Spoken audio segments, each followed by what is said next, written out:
Saguenay-Lac-Saint-Jean. On va voir que le judo, ça date pas d'hier au Saguenay puis au lac.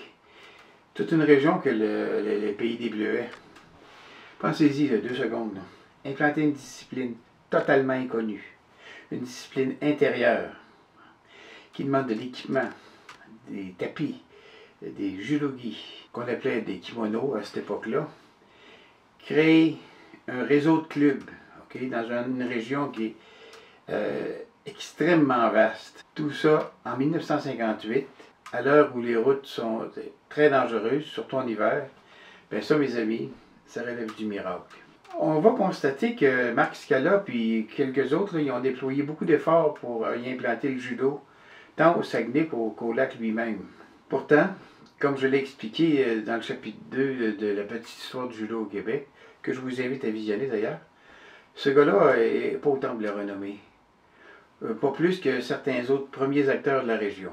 Peut-être à cause de leur approche trop commerciale, peut-être aussi parce que certains n'avaient pas simplement pas le niveau technique pour convaincre les gens de leurs vraies compétences. Mais quoi qu'il en soit, là, ils se sont investis avec cœur, puis reconnaissons simplement les efforts colossaux déployés par ces pionniers-là. On peut affirmer, sans se tromper, que leur acharnement à faire connaître le judo au public, malgré les risques financiers, a largement facilité son implantation. Là encore, on va y trouver des aides d'exception du monde extraordinaires, des champions, c'est bien sûr, mais aussi des professeurs émérites, puis des administrateurs géniaux, des géniaux, c'est le mot, ok? C'est pas sans raison qu'on retrouve beaucoup de membres du Temple de la Renommée. André Alamartine, Jean-Yves Asselin, Louis Page, Robert Simard, Céline Darvaux, l'arbitre Céline Darvaux, Normand Couture, Roger Tremblay, Laurien Lévesque. Puis, on parle des organisateurs. Après, ce cas-là, c'est un organisateur, on s'entend. Hein? Mais il faut reconnaître qu'il y en a eu bien d'autres. Hein? Il ne faut pas oublier là, qu'au Saguenay, on a organisé des championnats du monde en 1996. Rien de moins. Mais ça, c'était... Quand on parle d'administration de haut niveau, là, on parle de Robert Simard puis Patrick Esparbet, c'est des sommités dans leur domaine d'expertise. Sans compter le président actuel, Pat Kearney. Mais couvrir plus de 60 ans de judo sur 100 000 km², c'est pas une tâche facile. Puis j'espère que j'oublierai pas personne. Puis ça se peut qu'il y ait des erreurs qui se glissent dans ce que je vais vous dire. Mais si tel est le cas, dites-moi-les, puis je vais corriger. Je vais remettre le document à jour, ça c'est sans conteste. L'histoire du judo au Saguenay, c'est votre histoire. Hein? C'est votre histoire à vous autres.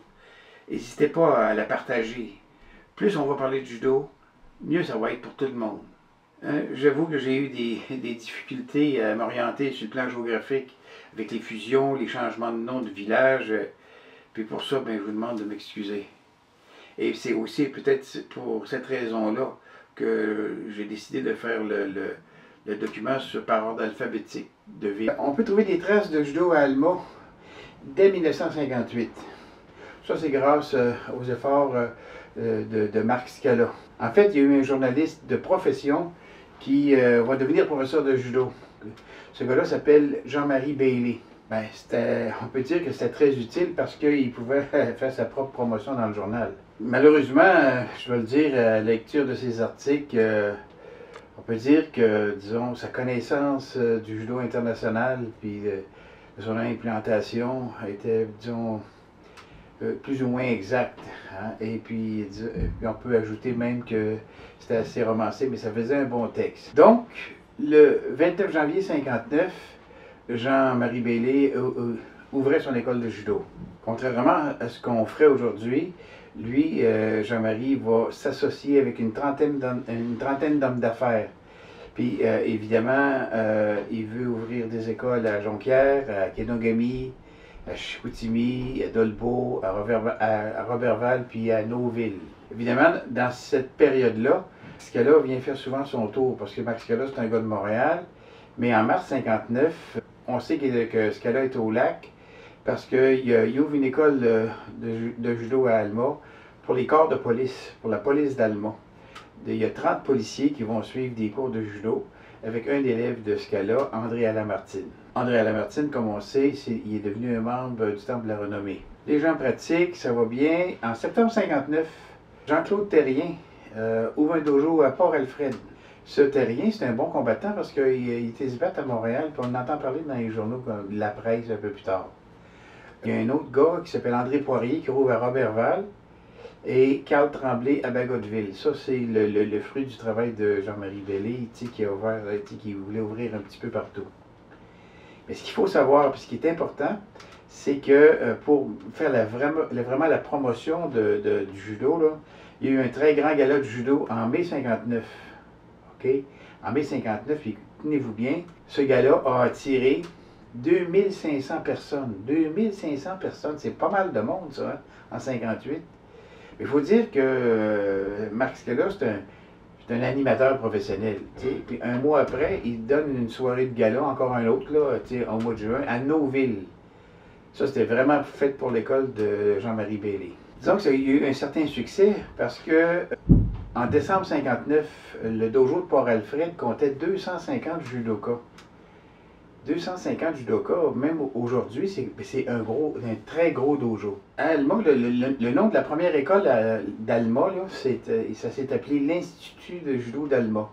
Ça, eux autres enseignaient évidemment la méthode Kawashi, la méthode par numéro, vous savez, Osotogari, premier de jambe, Ippon Tsurunage, premier d'épaule, Tayotoshi, premier de bras, Uchimata, 10e de hanche. La même année, le journal Le Progrès du dimanche, du 1er octobre, annonce que l'association Judo Saguenay-Lac-Saint-Jean, qui est affiliée à la Fédération canadienne de judo, c'est un sous-produit de l'Association québécoise de judo et discipline assimilée. Eux autres, là, ils offrent des cours à Bagotville avec Robin de la Durantray. En fait, ça, c'est le frère de Germain, qui lui a remplacé Carl Tremblay, dont on a parlé un petit peu plus tôt. Normand Couture, quant à lui, a remplacé André Lamartine. Puis, à Mistassini, c'est Jean-Yves Asselin. Pierre Simard, lui, est à Saint-Jérôme. Philippe Tremblay est à Saint-Félicien. On va parler un peu de l'Association québécoise de judo et discipline associée.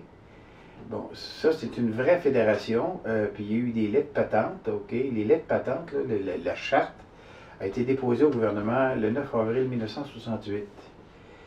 Les signataires, okay, c'est important parce que c'est quand même l'histoire de notre sport, les signataires de cette association-là, c'était Léonce Vaillancourt, qui est un peu moins connu que Jean-Yves Asselin, et de Normand Couture, évidemment. Ça on parle évidemment d'une reconnaissance sur le plan juridique. Un petit peu avant ça, en fait en janvier, il y a eu une grosse clinique, une clinique spéciale qui réunissait tous les pratiquants régionaux de cette association-là. Et on nous raconte dans le reportage que le club de Normand Couture comptait déjà 100 élèves. Comme on le dit, 100 élèves à l'époque, puis ça a monté, ça a fluctué un peu d'après ce qu'on peut voir, selon les reportages, mais 100 élèves, c'est énorme pour l'époque. Mais c'est là que ça commence à réveiller le service des loisirs qui se dit, coudonc, l'activité, c'est une activité qui plaît. Mais un dojo de cette ampleur-là, Normand Couture ne pouvait pas travailler tout seul. Normand se faisait seconder par Raymond Wilkinson, une ceinture marron, et Jean Leclerc. Et évidemment, son association avec le service des loisirs, c'était bénéfique parce que son dojo est passé peu après à 150 membres. Ça, c'est le Progrès du dimanche de mai 68 qui nous dit ça. Il y avait dans cette association-là quelques ceintures noires féminines. Puis ça, à cette époque-là, c'était un phénomène très, très, très rare. C'était très rare. Okay? À Judo Québec, l'Association québécoise des ceintures noires de judo Kodokan, il y en avait 3. Mais à Mistassini, il y avait une dame qui s'appelait Raymonde Sasseville. Ça, c'était une élève de Jean-Yves Asselin.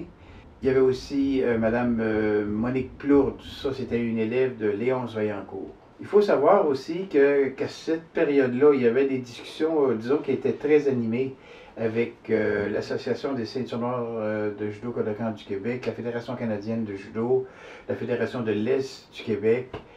Il y avait, parce que le gouvernement obligeait les 6 fédérations présentes au Québec à se regrouper en une seule fédération. parce que les Jeux olympiques s'en venaient, puis il fallait que tout le monde soit au diapason. En fait, que tout le monde soit au diapason avec Judo Canada. Mais il faut savoir aussi que tout le monde tirait la couverture de son bord. Normand Couture, en 1970, va faire un stage de 6 mois à l'INSEP à Paris. Ça, l'INSEP, c'est l'Institut national des sports et éducation physique.